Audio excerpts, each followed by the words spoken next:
డబ్బు సంపాదించలేకపోయిన వాళ్ళు ఎక్కువగా చెప్పే మాట ఒకటే, నేను నిజాయితీగా ఉన్నాను కాబట్టి డబ్బు సంపాదించలేకపోయాను అని.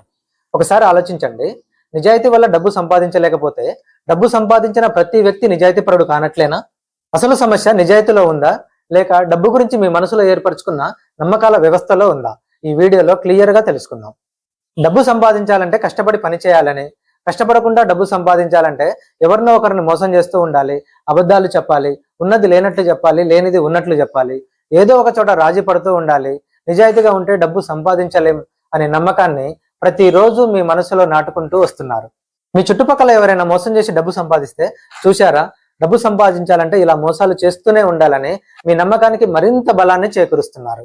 డబ్బు సంపాదించాలంటే నిజాయితీని పక్కన పెట్టాలని మీ మనసు నమ్మడం వల్ల మీ అంతరంగం మీకు డబ్బుని దూరం చేస్తుంది. ఎందుకంటే నిజాయితీని కోల్పోవాలని మీరు కోరుకోరు కాబట్టి ఫలితంగా మీ మనసు మీకు తెలియకుండానే డబ్బుని ఆకర్షించడం ఆపేస్తుంది. మనం మొదటి వీడియోలో చెప్పుకున్నట్లు డబ్బు నోట్ల కాగితం కాదు, అది ఒక శక్తి అనే. ఆ శక్తి ఇలా పనిచేస్తూ ఉంది. నిజాయితీ కోల్పోకుండా డబ్బు ఎలా సంపాదించవచ్చో ఒక చిన్న కథ ద్వారా తెలుసుకుందాం. ఒక పట్టణంలో రాజు అనే చిన్న కిరాణా వ్యాపారి ఉండేవాడు. అతని దుకాణంలో ఒక నియమాన్ని పాటించేవాడు. కల్తీ సరుకుల్ని అమ్మడు, తూకంలో మోసం చేయడు, పొరపాటున ఎవరైనా కస్టమర్లు ఎక్కువ డబ్బు ఇస్తే వెంటనే తిరిగి ఇచ్చేస్తాడు. చాలా నమ్మకంతో నిజాయితీగా వ్యాపారాన్ని కొనసాగించేవాడు. అయినా కానీ అతని వ్యాపారం అంతంత మాత్రంగానే సాగేది. అతని దుకాణానికి ఎదురుగా ఉన్న పెద్ద దుకాణంలో మాత్రం ఎప్పుడు జనసందడి కోలాహలంగా ఉండేది. ఇది చూసి రాజు చాలా బాధపడుతూ ఉండేవాడు. ఒకరోజు తన భార్యతో ఇలా అన్నాడు, ఈ రోజుల్లో నిజాయితీగా ఉంటే డబ్బు సంపాదించడం అసాధ్యం అనిపిస్తుంది అని. అది చూసి తన చిన్న కొడుకు ఇలా అన్నాడు, నాన్న, నిజాయితీ వల్ల డబ్బు రాకపోతే ఇప్పుడు నువ్వు నిజాయితీని వదిలేయాలనుకుంటున్నావా అని. వెంటనే రాజు లేదు అని సమాధానం చెప్పాడు. ఆ రోజు రాత్రంతా ఆ ప్రశ్న గురించే ఆలోచించడం ప్రారంభించాడు. మరుసటి రోజు నాటికి అతనికి ఒక నిజం అర్థమైంది. తను నిజాయితీగా ఉంటున్నాడు, కానీ తన విలువను ఎవరికి తెలియజేయట్లేడు, కస్టమర్ల అవసరాలేంటో గుర్తించట్లేడు, కొత్తగా ఏది ప్రయత్నించట్లేడు. ఆ రోజు నుంచి తన ఆలోచనల్ని మార్చుకున్నాడు. కస్టమర్లను చిరునవ్వుతో పలకరించడం ప్రారంభించాడు. వారికి అవసరమైన సరుకులన్నింటినీ అందుబాటులో ఉంచాడు. ఇంటికి సరుకులు పంపించే సేవల్ని ప్రారంభించాడు. తన దుకాణాన్ని అందంగా, ఆకర్షణీయంగా మార్చుకున్నాడు. అన్నిటికంటే ముఖ్యంగా నిజాయితీ వల్ల డబ్బు రాదు అనే నమ్మకాన్ని వదిలేసి నిజాయితీకి సరైన విలువను జోడిస్తే ఖచ్చితంగా డబ్బు వస్తుందనే నమ్మకాన్ని దృఢపరుచుకున్నాడు. కొన్ని రోజులు గడిచాయి. కస్టమర్ల సంఖ్య పెరిగింది. వచ్చిన ప్రతి కస్టమరు మరో కొత్త కస్టమర్ని తీసుకొస్తున్నాడు. చూస్తుండగానే రాజు ఆ పట్టణంలోనే అత్యంత నమ్మకమైన వ్యాపారిగా ఎదిగాడు. ఇది చూసి తన చిన్న కొడుకు, నాన్న, నిన్ను ధనవంతుని చేసింది నీలో ఉన్న నిజాయితీ అని అడిగాడు. రాజు చిరునవ్వుతో, కాదు బాబు, నన్ను ధనవంతుని చేసింది నా ఆలోచనలో వచ్చిన మార్పు. నిజాయితీ నా బలం. నా బలాన్ని ఎలా ఉపయోగించాలో ఆలోచించినప్పుడు మాత్రమే నా జీవితంలోకి డబ్బు రావడం ప్రారంభమైంది అని. ఈ కథలోని తత్వం ఏంటంటే, నిజాయితీ డబ్బుకి అడ్డంకి కాదు, నిజాయితీ వల్ల డబ్బు రాదు అనే నమ్మకమే ప్రధానమైన అడ్డంకి. ఎప్పుడైతే మీరు ఆ నమ్మకాన్ని మార్చుకుంటారో ఆ మరుక్షణమే మీ జీవితంలోకి డబ్బు రావడం ప్రారంభిస్తుంది. నాకు 20 సంవత్సరాల వయసుండగా నేను కర్నూలు నగరంలోని ఒక ఫైనాన్షియల్ ఇన్స్టిట్యూషన్లో క్రెడిట్ ఆఫీసర్గా జాబ్ చేస్తుండేవాడిని. ఆ నగరంలోని చిరు వ్యాపారస్తులకు లోన్లు ఇచ్చి తిరిగి వసూలు చేసేవాళ్ళం. అప్పుడు నా నెల జీతం కూడా అంతంత మాత్రంగానే ఉండేది. వచ్చిన జీతంలో కొంత ఇంటికి పంపించి మిగిలిన డబ్బుల్ని నా ఖర్చులకు ఉపయోగించుకునేవాడిని. నెలాఖరులో ఒకరోజు నా దగ్గర డబ్బులన్నీ అయిపోయినాయి. నా దగ్గర ఒక్క రూపాయి కూడా లేదు. కానీ ఆ నెలలో రికవరీ చేసిన డబ్బులు మాత్రం ₹1,00,00,000 ఉన్నాయి. ఆ ₹1,00,00,000ని కౌంట్ చేసి డినామినేషన్ వేసి లాకర్లో పెడుతుండగా నాకు ఒక సందేహం వచ్చింది. నా దగ్గర ఒక్క రూపాయి కూడా లేదు, కానీ నా కళ్ళ ముందు మాత్రం ₹1,00,00,000 ఉన్నాయి. ఈ ₹1,00,00,000 నుంచి ఒక్క రూపాయి కూడా ఉపయోగించుకునే అవకాశం నాకు లేదు. అసలు ఈ డబ్బు సంగతి ఏంది, ఇది ఎక్కడికి వెళ్తుంది, ఎక్కడి నుంచి వచ్చింది అని ఒక్క క్షణం వెనకకెళ్ళి ఆలోచించాను. నేను ఆ డబ్బులు తీసుకొచ్చిందంతా ఆ నగరంలోనే చిన్న చిన్న వ్యాపారాలు చేసుకునే చిరు వ్యాపారస్తులు, వీధి వ్యాపారస్తులు, తోపుడు బండ్ల వాళ్ళు, చిన్న చిన్న కిరాణా షాపుల వాళ్ళు, టిఫిన్ సెంటర్లు నడిపించుకునే వాళ్ళు, వీళ్ళ దగ్గర నుంచి నేను ఆ డబ్బులన్నీ రికవరీ చేసుకొని వచ్చాను. తిరిగి ఆ డబ్బుల్ని ఆ నగరంలోనే మళ్ళీ చిన్న చిన్న వ్యాపారాలు చేసుకునే వాళ్ళకు రుణాలు ఇచ్చేసే వాళ్ళం.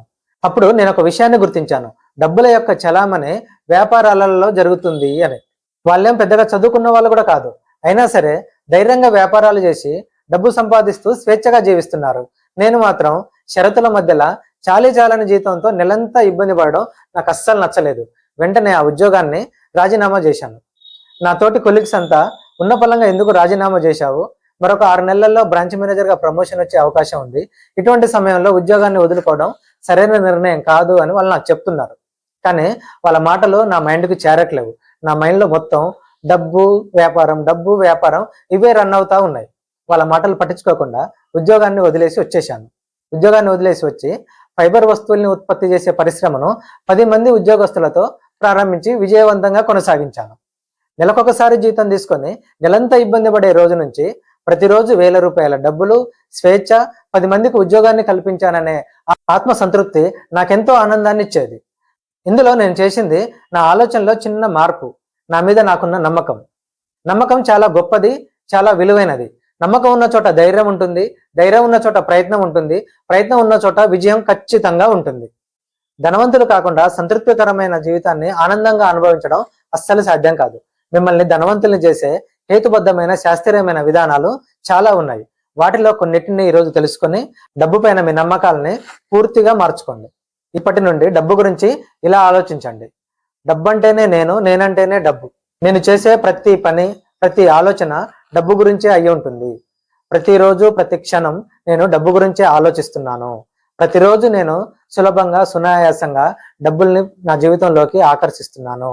డబ్బుని నేను గౌరవిస్తున్నాను, డబ్బు కూడా నన్ను గౌరవిస్తుంది. నా డబ్బులతో ఎన్నో ధార్మికమైన కార్యక్రమాలని నేను చేపడుతున్నాను. తద్వారా ఈ సమాజంలో గౌరవ మర్యాదల్ని పొందుతున్నాను అని ఇలా అనుకుంటూ ఉండండి. మీ దగ్గర ఎంతో కొంత డబ్బు ఉంటే దాంట్లో నుంచి ఒక 10 to 20% ఏదైనా గోశాలకు కానీ మరి ఏదానికైనా ధార్మిక కార్యక్రమాలకు ఉపయోగించండి. మీరు డబ్బు ఉపయోగించేటప్పుడు నేను దానం చేస్తే మళ్ళీ తిరిగి నా జీవితంలోకి వస్తుంది అని మాత్రం అస్సలు ఆలోచించకండి. ఎందుకంటే మనం ఆశీర్వదిస్తాం ఎవరినైనా. నేను ఆశీర్వదించాను నిన్ను, నువ్వు కూడా నన్ను ఆశీర్వదించాను అంటామా? అనం కదా. అలాగే మనం డబ్బు ఇస్తే డబ్బు వస్తుందన్న ఆలోచన వద్దు. కుడి చేత్తో దానం చేస్తే ఎడం చేతికి తెలియకూడదు అని అంటారు. అలా గుప్తంగా ఉంచండి. డబ్బుని ఆనందంగా ఖర్చు పెట్టండి. మీరు ఖర్చు పెట్టిన ప్రతి రూపాయి 1000 రెట్లు రెట్టింపై తిరిగి నా వద్దకే వస్తుందన్న నమ్మకంతో ఖర్చు పెట్టేయండి. మీ దగ్గర ఎప్పుడు ఎంతో కొంత డబ్బు ఉంచుకోండి. డబ్బు లేకుండా అస్సలు ఉండమాకండి.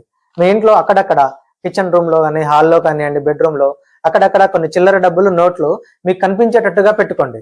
మీరు ఎప్పుడైతే హాల్లోకి వస్తుంటారో అట్లా మీకు కనపడుతూ ఉండాలి డబ్బు. ఎప్పుడు ఇంట్లో ఎటు తిరుగుతున్నా కానీ డబ్బు కనపడుతూ ఉండాలి. ఇది ఒక నియమాన్ని పాటించండి. 786369111122223333 ఇట్లా సీక్వెన్స్ లో ఉన్న నోట్లు మీ దగ్గరికి వచ్చినప్పుడు వాటిని జాగ్రత్తగా దాచిపెట్టుకోండి.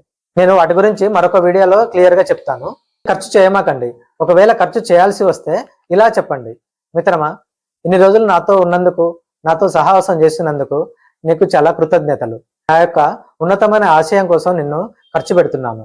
నువ్వు మళ్ళీ 1000 రెట్లు రెట్టింపుతో తిరిగి మళ్ళీ నా వద్దకే వచ్చి చేరుదువుగాక అని మనస్ఫూర్తిగా దాన్ని ఆశీర్వదించి ఆ డబ్బుని ఖర్చు పెట్టండి. ప్రతిరోజు మీరు నిద్రపోయే ముందు ఇలా అనుకోండి: నన్ను నడిపిస్తున్న నా ఆత్మశక్తికి ప్రణామములు. నా యొక్క కోరికలు ఒక్కొక్కటిగా సంపూర్ణంగా ఆనందంగా తీరుతున్నాయి. నేను పొందాల్సిన సంపదలన్నీ స్వేచ్ఛగా, సులభంగా ఆకర్షిస్తున్నాను. నిరంతరం ఈ దివ్య సంపదలను పొందుతూ నా కుటుంబ సభ్యులతో కలిసి హాయిగా, ఆనందంగా అనుభవిస్తున్నాను. రేపు నేను చేయవలసిన పనులు మొత్తం సంపూర్ణంగా, విజయవంతంగా పూర్తి చేస్తున్నాను. నాకు సహకరిస్తున్న ఈ విశ్వానికి, నా చుట్టూ ఉన్న వ్యక్తులకి, పరిస్థితులకి మనస్ఫూర్తిగా కృతజ్ఞతలు తెలియజేసుకుంటున్నాను అని మీ మనోనేత్రంతో చూస్తూ హాయిగా నిద్రపోండి. అలా ప్రతిరోజు మీరు డబ్బు గురించి ఇలా పాజిటివ్గా ఆలోచిస్తూ డబ్బుతో మీ సంబంధాన్ని మెరుగుపరచుకోండి.